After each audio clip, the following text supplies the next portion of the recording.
Hi there, hope you're having a good day. Welcome back to another video. Today we'll be talking about the Jordan Luka 4.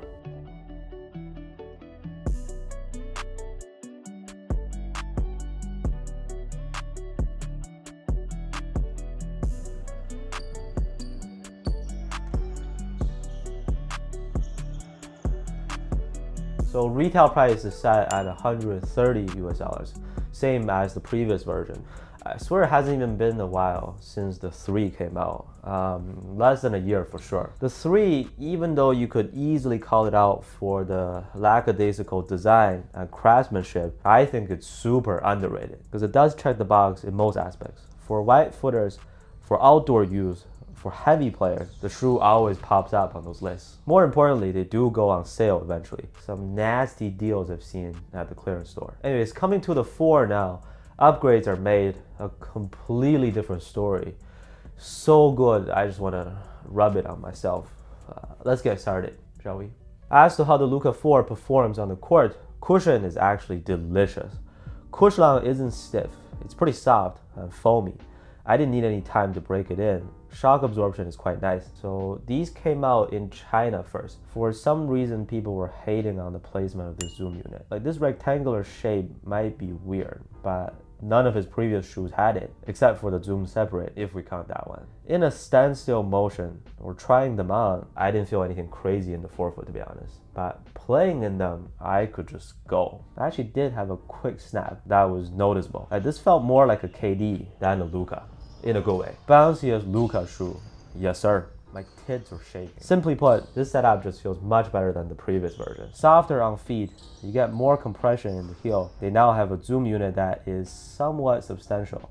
I mean, that's enough for me. Like, there are shoes that offer more, but this is fantastic in its own. A little bit of extra bounce in your steps on top of a very comfortable midsole that requires no break-in time. That was tasty.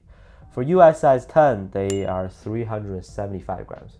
Pretty light, lighter than all of his previous models, after adjusting for the size difference. Traction is surprisingly good. I say surprisingly not because the previous models were bad, but more so because this went beyond my expectations. First off, on a dusty indoor court, this translucent outsole was able to get me to a hard stop every time down the floor. Performance was consistent. Dust pickup was moderate, I would say. We can draw a comparison here to the Anti-Kai 2. That translucent also picks up a lot of dust. So if you were to tell me that the new Lukas can now have at least the same level of traction as the new Kyrie's with not as much dust collected, I would gladly take that. And it did turn out to be true. 9 out of 10 for both of these pairs, based on my experience. It comes in a herringbone pattern pretty much entirely. The green colorway does glow in the dark. I don't know if that matters to you. And if you care about the squeak, once you start playing in them, it gets really squeaky versus how it is initially. The rubber does feel pretty firm. 3 was good for outdoors. Mine is pretty beat out now, but functionality of the outsole never really took a hit. 4, we'll see. I do plan on using them outdoors soon. It's getting a lot nicer here in Toronto. I'm guessing that will not be a problem. Durability for outdoor use, I meant. Sizing, let me break it down for you real quick. If you have wider feet, you can stay true to size. Medium or narrow feet, you can go down a half size for the best experience. As someone with slightly wider and extremely flat feet, I decided to go half size down from a 10.5 to a 10. It gets quite snug in the toe box, but that's almost a perfect fit with zero pinching anywhere. Very wide foot friendly. Nice and roomy around the midfoot. No squeezing whatsoever. I've noticed that some Jordan brand basketball shoes in the past year or two, they tend to run big. Why not 0.6? Tatum 2, these I had to size down. The main takeaway here with the Luka 4 is do not size up. There's just no need to. It's such a spacious fit already. I'd much rather give you a good idea of how they fit than to play it safe with a generic answer. Wide footers heavily fit right here. Material also softer than the Luka 3. There is a trade-off here. The way it wraps around your feet, that is leveled up if you prioritize getting a comfortable upper. It feels quite plush on the inside, some pillow effect, which I really enjoyed. However, in terms of rigidity and getting a strong torsional support, this is still okay, but not the best. It is breathable enough for the majority of players. I did not feel like my feet were heating up too much after a long sesh. So you can expect a soft and cozy mesh instead of a hard or clunky outer shell. Design-wise, I actually really like how they look. You have the heart inside the tongue for his daughter. That's Luka's favorite detail. Some of the future colorways can perhaps save the day too, if you think the first ones are too plain. Overall, based on my experience, the Luka 4 is excellent.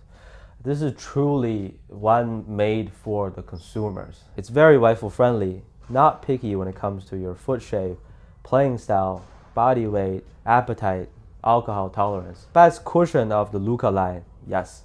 Best traction of the Luka line, I think so. Yeah, I think this might be the best Luka shoe yet. Again, one was great, but this model eliminates any type of stiffness or break-in process required. These are just my type, God tier to me. But let me know what you think about the Luka 4 down in the comments.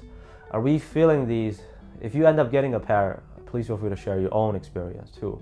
Thank you so much for watching, and I'll see you next one. And I want to thank the Dallas Mavericks, led by their GM, Nico Harrison, who was also very instrumental in bringing this opportunity to us. I really believe in it, and time will tell if I'm right.